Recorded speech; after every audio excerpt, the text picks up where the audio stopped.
ಬೆಂಗಳೂರಿನ ಪರಪ್ಪನ ಅಗ್ರಹಾರ ಕೇಂದ್ರ ಕಾರಾಗೃಹದಲ್ಲಿದ್ದ ಕುಖ್ಯಾತ ರೌಡಿ ಶೀಟರ್ ಗುಬ್ಬಚ್ಚಿ ಸೀನನನ್ನು ಬೆಳಗಾವಿ ಜಿಲ್ಲಾ ಕಾರಾಗೃಹಕ್ಕೆ ವರ್ಗಾಯಿಸಲಾಗಿದೆ. ಇತ್ತೀಚೆಗೆ ಆತನ ಜನ್ಮದಿನದ ಆಚರಣೆಯ ವಿಡಿಯೋ ಸಾಮಾಜಿಕ ಜಾಲತಾಣಗಳಲ್ಲಿ ವೈರಲ್ ಆಗಿ ಕಾರಾಗೃಹ ಇಲಾಖೆಗೆ ಮುಜುಗರ ಉಂಟಾಗಿತ್ತು.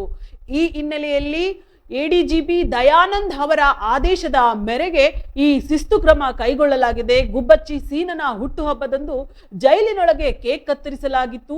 200 ಕೆಜಿ ಮಾಂಸದೊಂದಿಗೆ ಬಿರಿಯಾನಿಯನ್ನ ತಯಾರಿಸಲಾಗಿತ್ತು. ಈ ಘಟನೆಗೆ ಸಂಬಂಧಿಸಿದಂತೆ ಜೈಲಿನ ಸಿಬ್ಬಂದಿ ಲಂಚ ಪಡೆದ ಆರೋಪ ಕೇಳಿ ಬಂದಿತ್ತು. ಈ ಕುರಿತು ತನಿಖೆ ನಡೆಸಲಾಗುತ್ತಿದ್ದು ತಪ್ಪಿತಸ್ಥರ ವಿರುದ್ಧ ಕ್ರಮ ಕೈಗೊಳ್ಳಲಾಗುವುದು ಎಂದು ಕಾರಾಗೃಹ ಇಲಾಖೆ ತಿಳಿಸಿದೆ. ರಾಜ್ಯದ ವಿವಿಧ ಕಾರಾಗೃಹಗಳಲ್ಲಿರುವ ರೌಡಿಗಳನ್ನ ವರ್ಗಾವಣೆ ಮಾಡುವಂತೆ ಇಲಾಖೆ ಸೂಚನೆ ನೀಡಿದೆ. ಅದರಂತೆ ಗುಬ್ಬಚ್ಚಿ ಸೀನಾ ಸೇರಿದಂತೆ ಹಲವು ರೌಡಿಗಳನ್ನ ವರ್ಗಾವಣೆ ಮಾಡಲಾಗಿದೆ. ಈ ಕ್ರಮವು ಕಾರಾಗೃಹಗಳೊಳಗಿನ ಕಾನೂನು ಬಾಹಿರ ಚಟುವಟಿಕೆಗಳನ್ನ ನಿಯಂತ್ರಿಸುವ ಗುರಿಯನ್ನ ಹೊಂದಿದೆ ಎಂದು ತಿಳಿದು ಬಂದಿದೆ. ಈ ಪ್ರಕರಣಕ್ಕೆ ಸಂಬಂಧಿಸಿದಂತೆ ಮುಖ್ಯ ಅಧೀಕ್ಷಕರು ವರ್ಗಾವಣೆ ಆಗಿರುವುದು ಸಾರ್ವಜನಿಕ ವಲಯದಲ್ಲಿ ಚರ್ಚೆಗೆ ಗ್ರಾಸವಾಗಿದೆ.